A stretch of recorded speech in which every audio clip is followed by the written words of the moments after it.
香港歷史博物館嘅常設展覽《香港故事》，自2020年起翻新，搞足近6年，終於重開啦。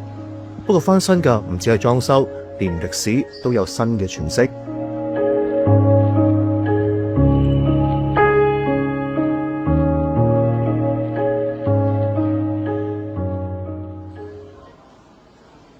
新嘅香港故事由以往嘅2層減到得返1層。入場前要安檢，連長遮都唔可以帶入去。新展覽有4大主題，當中同根同源、共赴國難都強調祖國嘅元素。喺2800件展品當中，到底加咗減咗啲乜嘢呢？舊展覽香港回歸嘅展區入邊有2面牆展示一排歷代港督嘅肖像，同埋介紹佢哋嘅貢獻。但新展覽呢？港督牆、港英旗等等全部唔見晒，只係展示英國同中國回歸演說嘅講台。消失咗嘅，在主權移交當日，《蘋果日報》頭版一個大時代的開始，香港信有明天嘅經典頭條。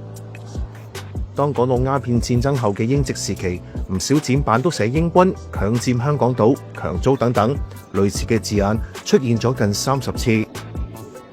而日本侵華之後嘅香港重光變成英國重佔香港，而97年主權移交嘅英文字眼亦都轉為 Return to Motherland， 即係回歸祖國。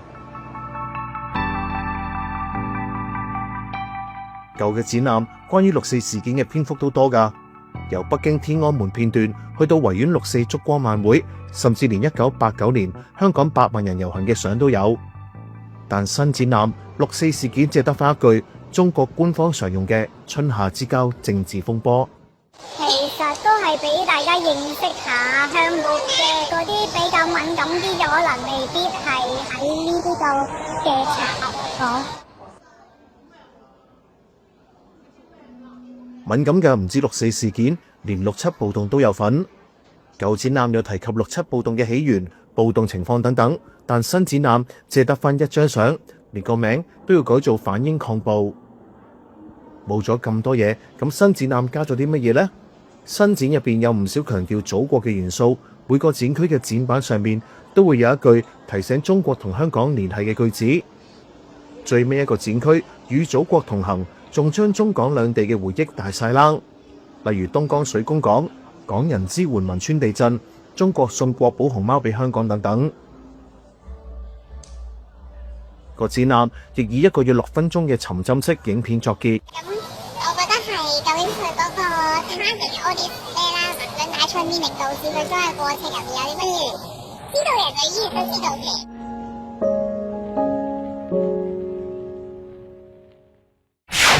追光者訂閱計劃開始啦！4種唔同嘅會員級別，除咗有得睇專享內容、優先收睇獨家精彩影片，仲有限量紀念品送俾你。